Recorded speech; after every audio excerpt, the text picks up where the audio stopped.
All right, welcome back to the program. It is still People's Voice on VOP TV. The National Assembly has assured Nigerians that better days are ahead despite the current economic difficulties facing the country. Senate President Godswill Akpabio and House of Representative Speaker Abbas Tajuddin emphasized the need for bold legislation and collaboration with the executive to tackle challenges such as flooding, insecurity, high cost of living, and erratic power supply. 33 million Nigerians are facing acute hunger due to flooding, but Akpabio noted that no state government is borrowing to pay workers' salaries since the fuel subsidy removal. The National Assembly is committed to supporting President Bola Ahmed Tinubu's reform, which aim to stabilize the economy, enhance security, and attract investments. The House of Representatives has considered 2,263 bills passed.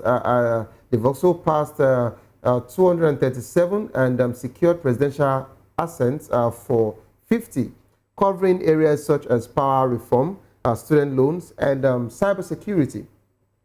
Despite progress, Nigerians still experience high living costs, underemployment, and insecurity in some areas, requiring targeted legislative actions and ongoing engagement.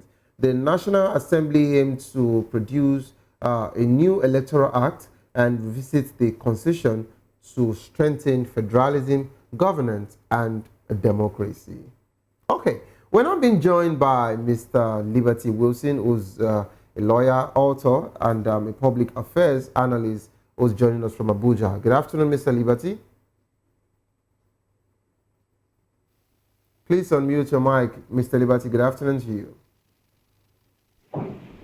Hello, Mr. Savio. Good afternoon. How is Lagos today? Lagos is doing well, and how is Abuja?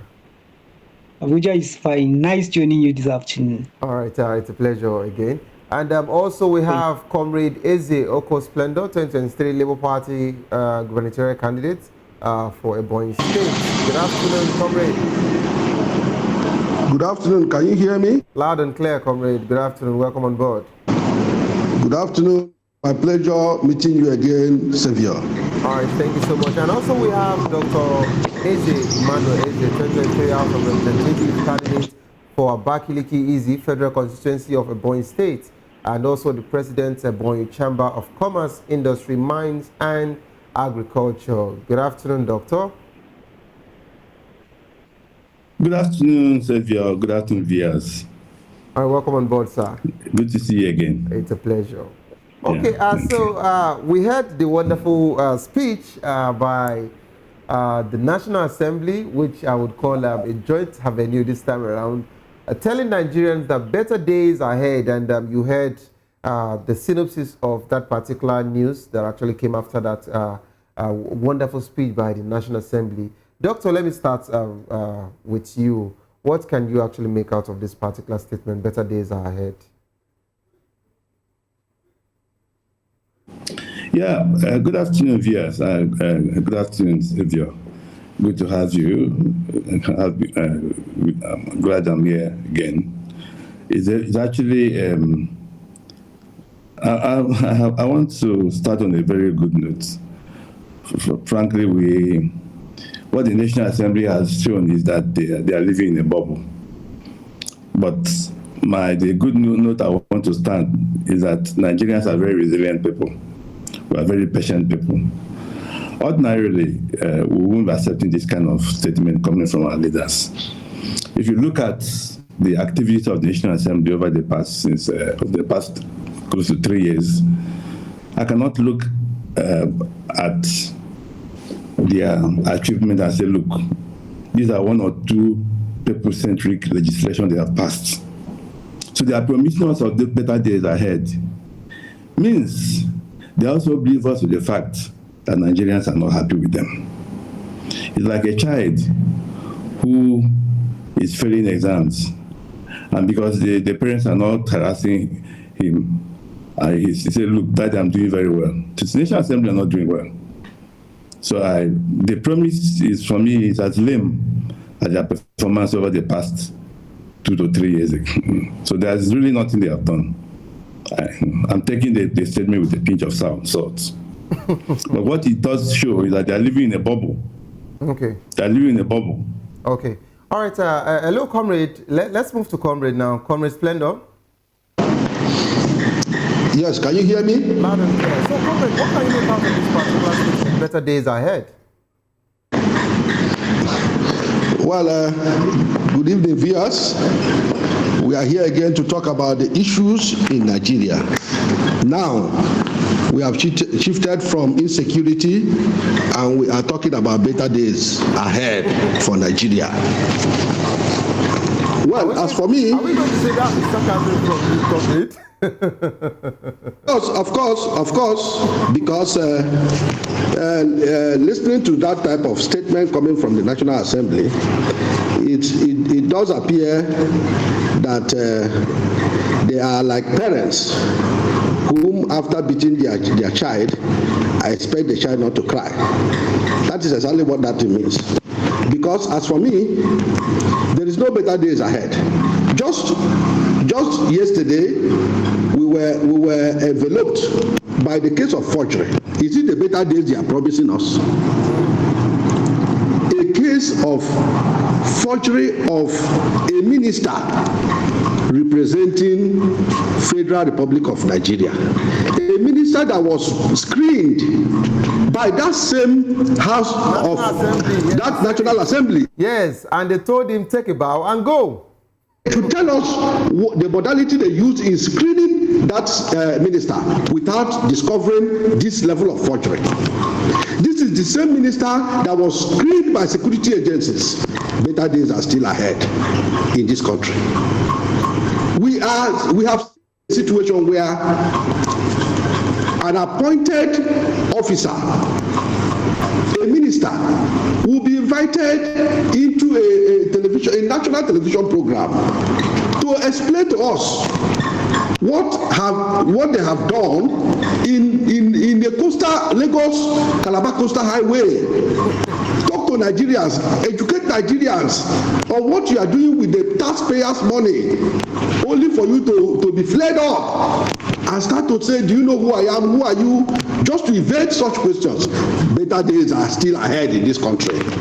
People are being killed in Benue State, in Borno, all over. Better days are still ahead. My dear brother, the better days they are talking about is elusive because I cannot see any better days coming to Nigeria. The only better days we want in this country is electoral reform. When once electoral reform is done in this country, Nigerians will have the powers to say we are voting the right people into power. Nigerians will be very sure that come 2027 there will be no glitches in the election. That is when we'll have better days, when Nigeria will begin to beat their chest and say yes, that this person that is representing us is the person that we actually voted for.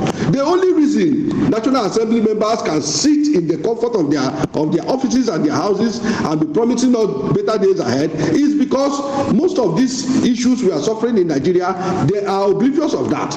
Insecurity, they are not suffering from it. Hunger, they are not suffering from it.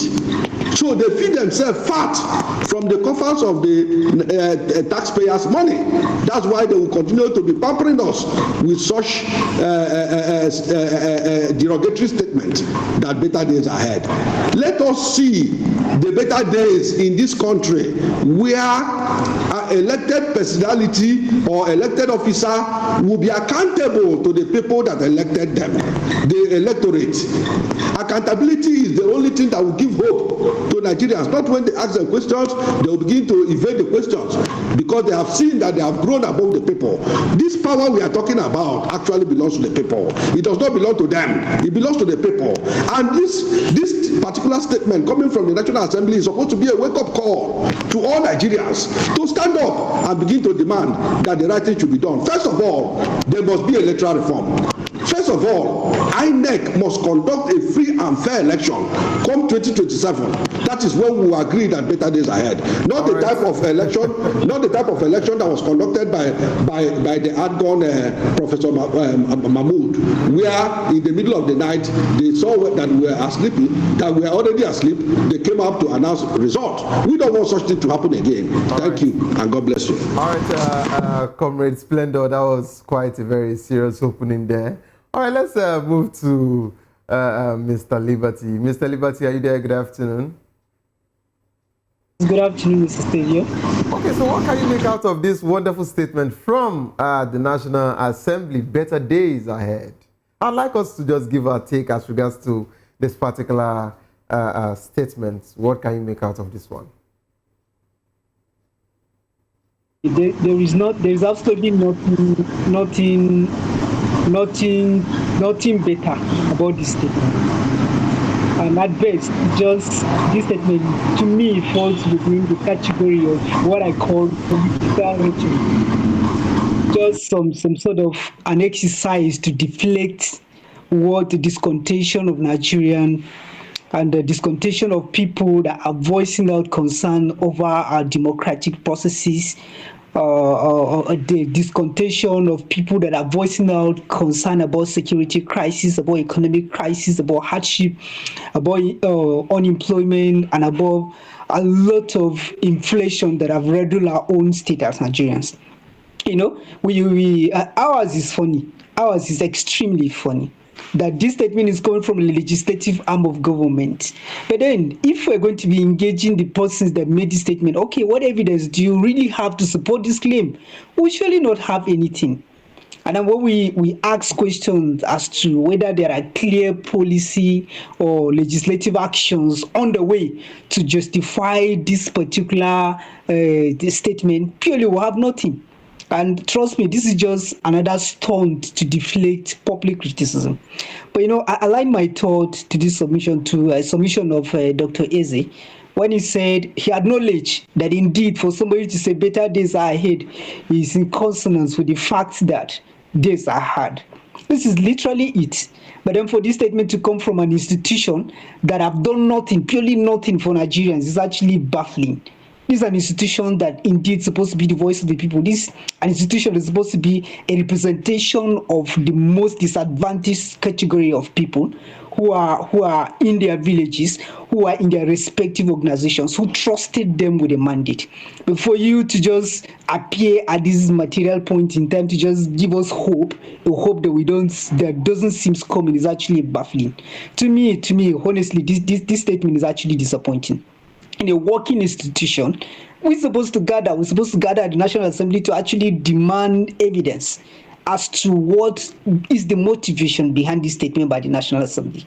Because we cannot just sit here and keep talking about better days, but then you are in a position of making laws. You are in a position of influencing policies. You are in a position of carrying out checks and balances on the president and other high members of the executive council to do the needful, but you're not doing anything.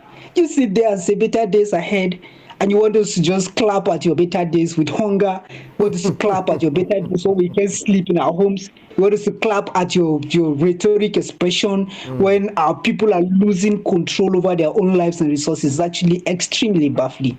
And honestly, the thing that this statement is coming from this particular National Assembly, to me, Mr. Savior, is extremely disappointing. All right, Mr. Liberty, I would like to take you on that particular statement and for you to tell me what you feel about this particular one I'm getting you to now. I understand that on the 1st of October, you did a road trip to Benue, if I am correct, I believe, or no, I think it was Jos. You did a trip to, yes, to Jos. Okay, so how will the National Assembly prioritize the need for the 33 million Nigerians facing hunger, acute hunger, due to flooding? You would agree with me that there are so many parts of the north that the flood has really displaced them. Okay, this is not just about insecurity now, but we're talking about flood. And you would agree with me that there is hunger in this land. How should, as the National Assembly, prioritize the needs of this particular 333 million Nigerians facing acute hunger? Because you'll agree with me that just like what that woman said when I did a Vox Pop as regards to the Independence Day, she said Nigerians have found themselves in a position where even to some people that do not beg naturally before, they've started begging. So what can you say about that one? So over the time, I've come in terms with the fact that the only person that can actually help Nigerians is Nigerians, not really leaders, because over time, all we have encountered are series of disappointment upon disappointment. I appreciate this question because my home state is Adamawa State, as you probably know. Yeah. I spent most of my life in Plateau State, and now I base in Abuja. A critical analysis of where I come from, you will discover that when you talk about flooding, you don't talk about flooding without mentioning my home state, which is Adamawa. Yes. And my home local government, Newman in particular, you can search it online. Newman in particular, it's one local government that is extremely riddled by this flooding thing. And I can tell you that even at family level, I'm affected. So this is to say it touches me as a person. Coming to where I spend most of my life, especially in Plateau State, as I said earlier, people are losing control over their own resources. Insecurity everywhere. People cannot go to their farms. There's barely nothing. And coming here in Abuja is about survival of the fittest. Purely survival of the fittest. There is nothing here that really shows you that indeed there is even an existing government that cares about the plight of the people. So me personally, I feel like this question would have been better, would have appreciated if it's directed towards what would Nigerians do, because it's better for me to really approach the matter from an individual perspective than an institutional perspective. Because to me, I'm actually confused as to what the government should do. We've been thinking, let's talk about policies. I think over time, there is a lot that needed to be done. Flooding that are happening, we know, though definitely we know there are a lot of reasons for flooding. But in my own home state in particular, whenever there is flooding, it's caused by Lagdo Dam. Lagdo Dam is in Cameroon. And literally, sir, you can trust me that the Cameroonian authorities just release this water anytime they feel like releasing the water. Like, yes, I'm aware about that particular anytime one. they feel like, yes. And then, don't we have governments that will really come up with policies that will bring about it literally, we can regulate this release of this water.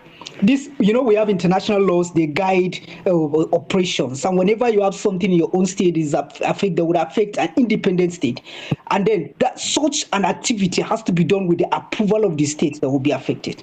But clearly, there is nothing. There's no policies. We allow them to treat us at will. And there was one time I was in Yola. Trust me, sir. A big fish left Lagdo Dam. They released the water. A big fish escaped. These guys follow the fish. They follow the fish and they catch it in Yola. Imagine what is important to them. While our people are losing control over their homes, these people. So I think basically we can talk about policies. Let's talk about policies. Let's bring in policies that address issues of the release of this water from Lagdo Dam, number one. Let's talk about policies that addresses global warming and climate change. Let's talk about policies that make even people responsible for their own environment. We have people just pack things and dump them everywhere, and these things that accumulate, block up drainages, block up channels, water channels, and then they accumulate to something else. I'll go into the other aspect, the other parts of the question, the aspect of insecurity. You don't talk about people in Benue, though Benue, a part is affected by flooding, but most part of Benue, like most part of Plateau State, is affected not by flooding, but by insecurity. Can we address these fundamental issues and allow people to go to their farms? Literally, this is what a poor man is asking for. Give me an opportunity to really do what I can be. You can take care of me, but allow me to really do something to be able to take care of myself.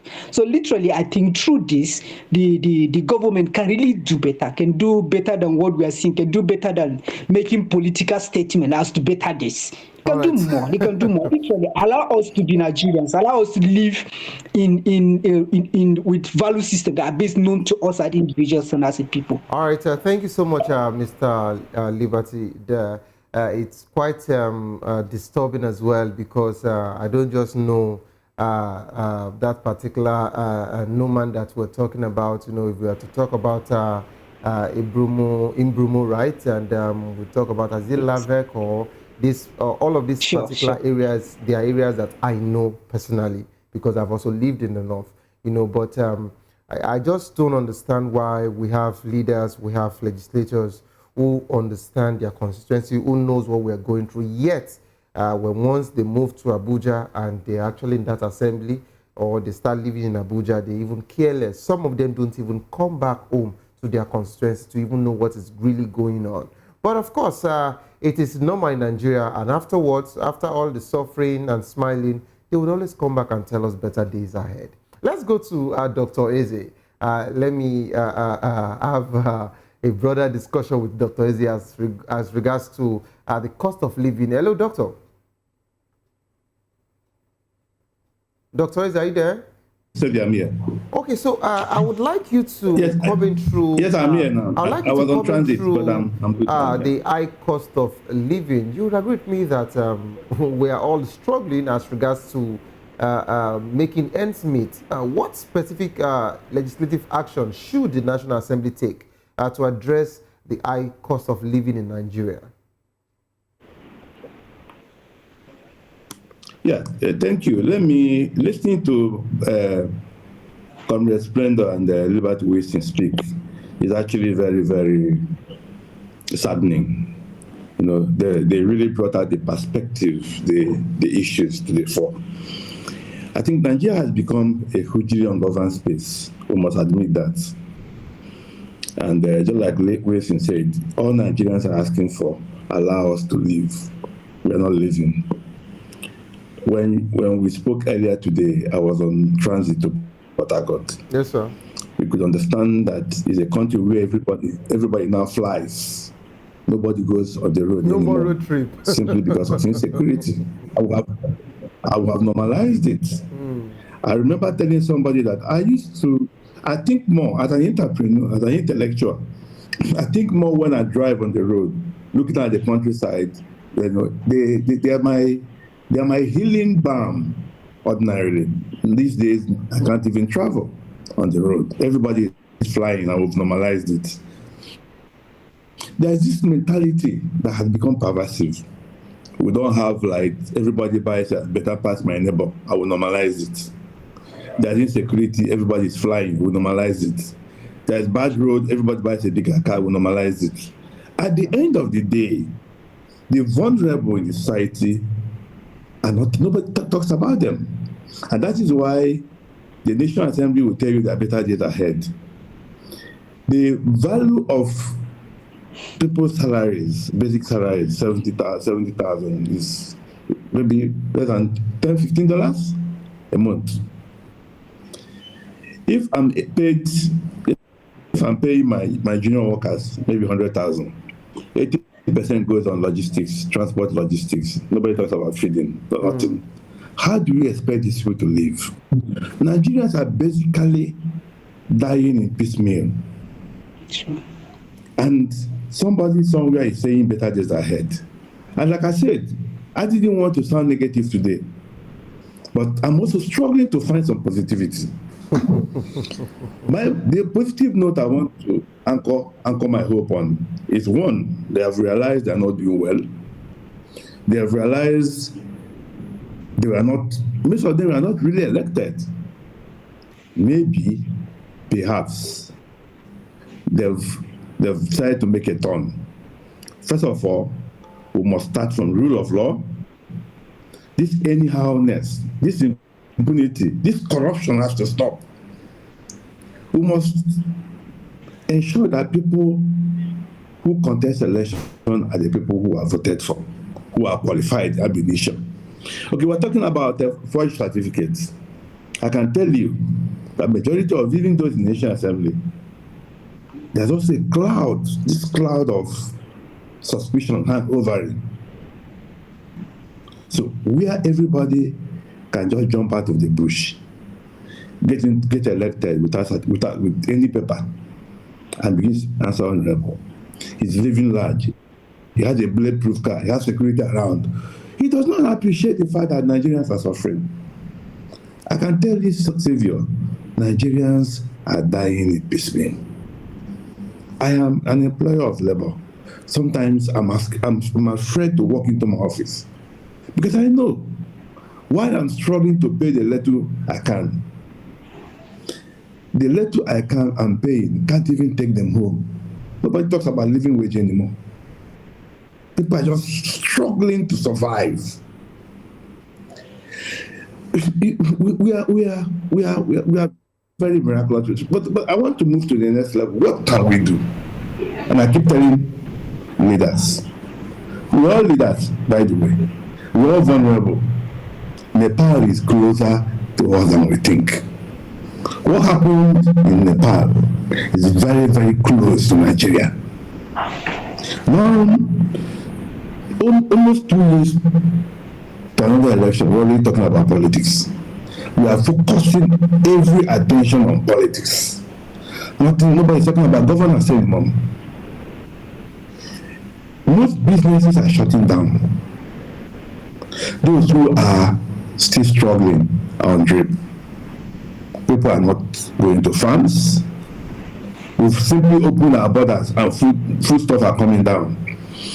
And the unintended consequences is that even the little productivity we are doing will be destroyed. So again, I've asked myself, what really is the governance philosophy of APC? They are behaving like people who are just constantly putting out fire, starting fires and putting them off. Everybody is appearing to be busy. Today you close the borders because you want local production. The next day you open the borders, you want food to be cheap. Fundamental issue is that people are not going to farm. We can't feed ourselves as a country. We're not productive. Instead of addressing the root causes, we are focused on palliatives. As if we are moving, as if the game is for them to just survive to the next day, from the next day to the next day, and then the next election they come back again. So when they say better days are ahead, it's a mockery. If indeed they have not decided to make a turn, we know they are serious, is when they've won as a regime our electoral system cleaned up and reformed. Until we do that, they won't be.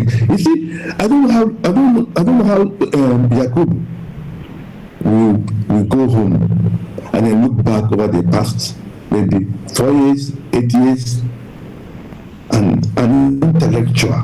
I know I wrote an article about the pains our intellectuals have impacted on the system. Instead of improving the system, they want to destroy the system. Today, Yakubu has stepped aside. His life history will come over him. And he ask himself, what could I have done I didn't do? And that question is for all of us. So the legislation will focus on cleaning up our electoral system, strengthening our judiciary, strengthening the independence of our institutions.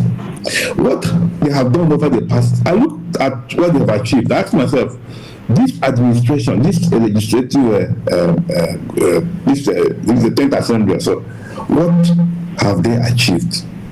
Other than passing budgets, other than allowing a legitimately elected state government to be suspended, which is further destroying the institution of democracy.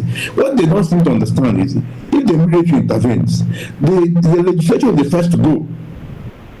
So they are actually digging their own grave in the name of, like, just putting a news to spite your face. That's actually what they are doing. So if you look at the Ababio-led National Assembly, I can look back and say, look, this is the worst we have had. And then you ask yourself, how did they even come in? Ababio, if the judiciary had been working, Ababio was not supposed to be a senator in this republic. But they somehow used technicalities to manage. Same thing to Ahmad Lawa, if you can remember, sir. Same thing to Ahmad Lawa, doctor. Don't forget that as at 2023, they only had just one ticket to contest for presidency, which Akpabio stepped down, okay? Yes. And Ahmad Lawa didn't step down, but didn't win the primaries in the APC, okay? So how did they go back to pick up the ticket for their senatorial district, how did Ahmed Lawal take over from Mashina? Because the guy who had the ticket in Yola, his name is Mashina, I believe, yes. How did he pick up the ticket from them? So the both of them were not meant to be in Senate as regards to this particular situation. But what do we know? What can we even say? The judiciary has been taking wonderful gifts from the executive and also the legislators. So what else will they do instead of telling them not to go into Senate? They rather receive new houses, okay, that the FCC is building for, the FCC minister is building for them. All right, thank you so much, Doctor, for that wonderful submission. I'd like to go to Comrade Splendor. Hello, Comrade, are you there?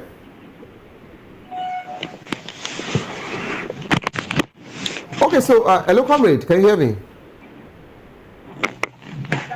Comrade, please unmute your mic.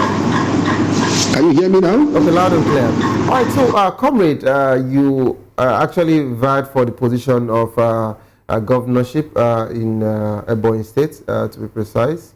Okay, and you understand how this whole situation works when it comes to state government, payments, borrowing, and all of that. Okay, so if I may ask you, Comrade, what measures should be taken to ensure that the state government continues to pay workers' salary without borrowing? And I would like to ask you this simultaneously, okay, as you give your final take. And how will the National Assembly's oversight function be strengthened to prevent corruption and ensure accountability? Well, thank you so much.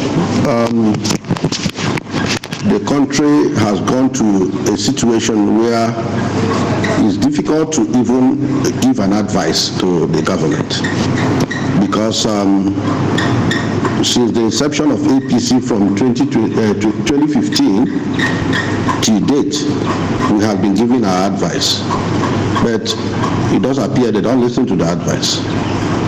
Each time the government wants to execute any project or they have any program they want to do, they talk about borrowing. Borrowing. And as they are borrowing, they don't even set aside, modalities to pay this money. They always keep it for the next government that will come and start borrowing again. In fact, it's very, very unfortunate because the other time they said we are removing subsidy, and the essence of removing subsidy is to use the proceeds of subsidy to begin to engage infrastructural development in the country. But we are not seeing the infrastructural development. Even the little one they have decided to embark upon is still under the auspices of borrowing.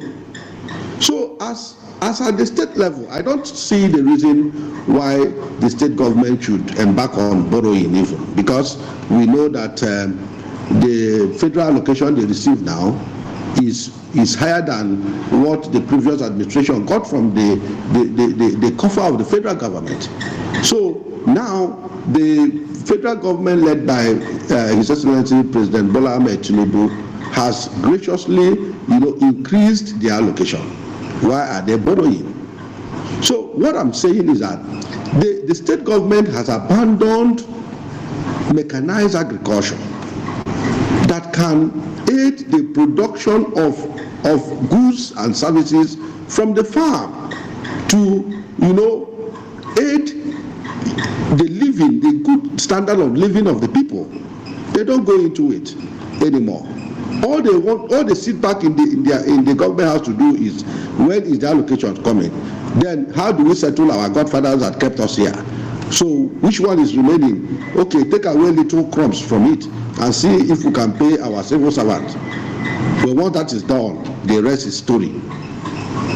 Or most of the projects they embark upon are projects they know for sure that they will not finish. They will not complete it, they will not commission it.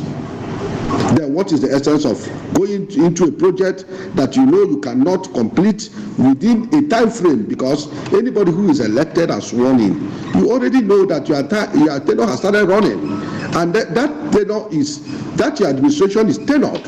When once it gets to the expiration time, you either bow out or get re-elected.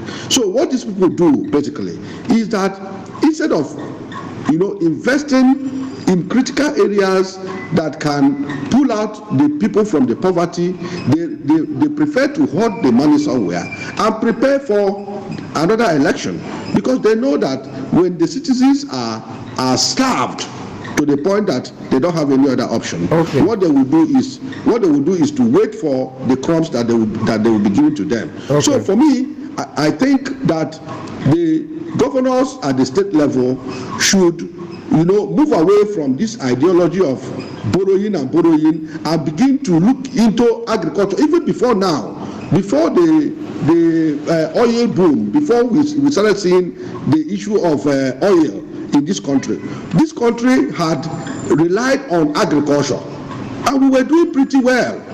Why not go back to it? If we go back to agriculture, we have the opportunity of employing unemployed youths across the country. Every year, our universities, our tertiary institutions will be graduating students from their universities. Then what happens to them? All of them will come out to the society unemployed. Why would we not experience insecurity when the people are not employed? So something has to be done about it. Okay, all right. Thank you so much, Comrade Splendor, for that particular final submission. Sincerely, we are pressed for time, so we won't be able to take more as regards to more. But of course, just like I said yesterday, every of my topic or conversation here would always be adjourned, all right, till I bring up the conversation again, or we look at their body language in the National Assembly. When something funny happens again, of course, we'll discuss it. And not only that, if it is taking them time to actually roll out the reforms and doing what is needed to be done as regards to cushioning the effect of this whole situation that Nigerians are going through, then we would also come back here to have that particular wonderful discussion. Thank you so much, Dr. Eze, for joining the program. Thank you so much, Mr. Liberty, and of course, Comrade Splendor, for joining the program. This is how far we can actually go on the show this evening. Okay, till I come your way again, don't give up because it is not over. Tough time doesn't last, but tough will do last. Whatsoever you're facing will soon be over, and you will definitely smile again. My name remains Savior Udo. Have a good evening rest.